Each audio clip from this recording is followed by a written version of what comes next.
Gong. The gang of the gong.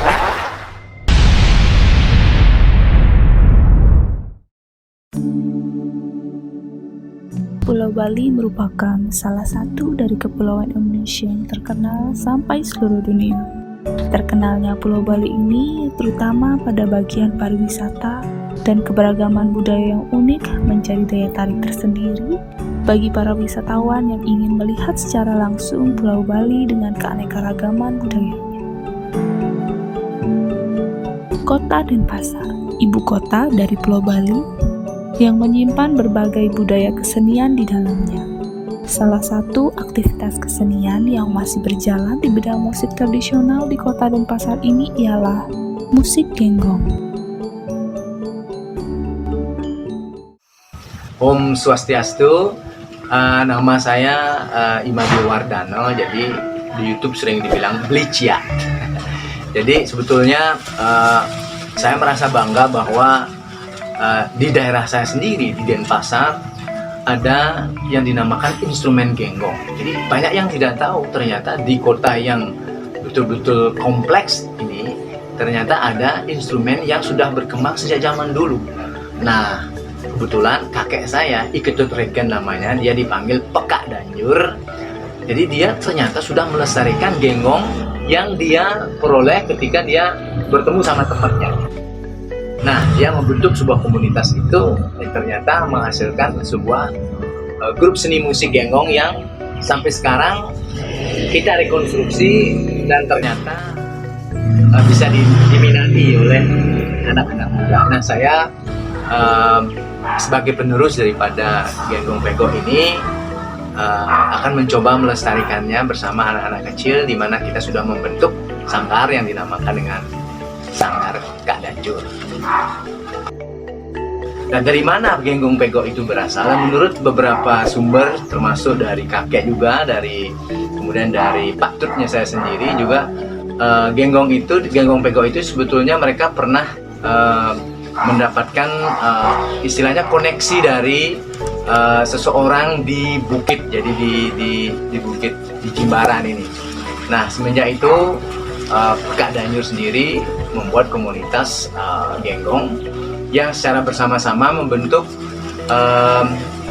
pecinta seni di daerah di Banjar Pego Sesetan ini. Nah, selanjutnya berkembanglah genggong pego ini secara perlahan-lahan, namun seiring berkembangnya pesatnya perkembangan zaman, turistik juga masuk. Kemudian genggong ini ya tahun 60-an, 70-an hanya sebagai sekedar permainan di rumah saja. Lama-kelamaan genggong itu setelah main 1988 redup, ya, diem. Jadi tidak ada yang memainkannya atau mempertunjukkan di depan publik. Nah, ketika itu tahun 2019, jadi genggong pegok ini kita tampilkan di dalam Pesta Kesenian Bali, di mana bertema waktu itu rekonstruksi genggong pegok Sesetan. Nah, dari sanalah berkat adanya Pesta Kesenian Bali itu sendiri, kemudian kita membentuk sebuah sanggar yang kita namakan Sanggar Kak Danjur. Nah, dari sanalah kita secara resmi menjadi komunitas seni genggong di Denpasar, mengikuti berbagai festival virtual tahun 2020 kemarin di saat pandemi. Kita juga mengikuti beberapa konser di beberapa negara di Eropa juga. Saya juga membawa, kebetulan pernah tinggal di Eropa, jadi membawa misi budaya. Saya sempatkan untuk memainkan genggong pegok ini. Genggong pegok itu terbuat dari bambu. Jadi ada juga yang terbuat dari pelepah pohon enau, ya. Namun kakek kita di sini menggunakannya dengan bambu karena suaranya menurut kakek kita suaranya jauh lebih keras daripada enau. Entah dari segi mungkin secara teknis dia membuat genggong ini yang hanya mungkin tahu ukurannya antara 18 sampai 20 cm dan lebarnya hanya antara 1,5 sampai 2 cm. Dia kecil sekali, namun suara yang dihasilkan melalui resonator yang ada di rongga mulut ini menghasilkan nada yang unik dan ya hampir menyerupai suara kodok kalau kita bilang. Dan tentunya dengan adanya suara yang dari bambu ini terutama akan memberikan warna baru dalam seni musik di Bali terutama dan di Indonesia pada umumnya. Genggong yang berukuran 20 cm ini memang terdiri dari ada benang di sini untuk menarik dia ketika kita memegang ujung daripada genggong ini. Kemudian di sebelah kanannya juga ada benang yang berisi bambu dililit di sini supaya ini untuk menariknya. Kemudian di tengah-tengahnya ini, yang ini kita sebut dengan pelayah ya. Jadi dia ngepir lah itu istilahnya. Jadi dari sinilah keluar suara itu. Ini di tengahnya juga ada sebagai banyak yang ngepir, di tengahnya ditaruh gambir. Kalian tahu gambir mungkin atau bahasa Indonesianya apa, sejenis pohon buah gitu yang bisa memberikan tekanan dan lenturan ya. Jadi suaranya seperti ini.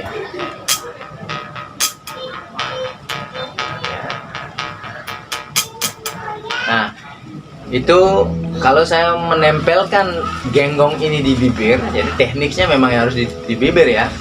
Jadi suaranya akan seperti ini.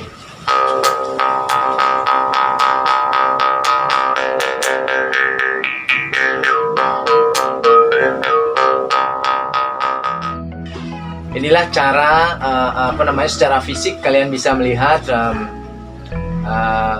genggong pegok sendiri yang mana menghasilkan suara yang khas. Tentunya kalau kita mainkan secara terus-menerus dan latih terus-menerus akan menghasilkan suara yang sangat keras. Kita sebagai generasi penerus, adik-adik terutama, siapa lagi yang akan melestarikan kalau bukan kita? Jadi ada keunikan yang kita miliki. Keunikan ini ternyata dipelajari oleh orang luar negeri. Gamelan orang luar negeri udah bisa. Tarian apalagi.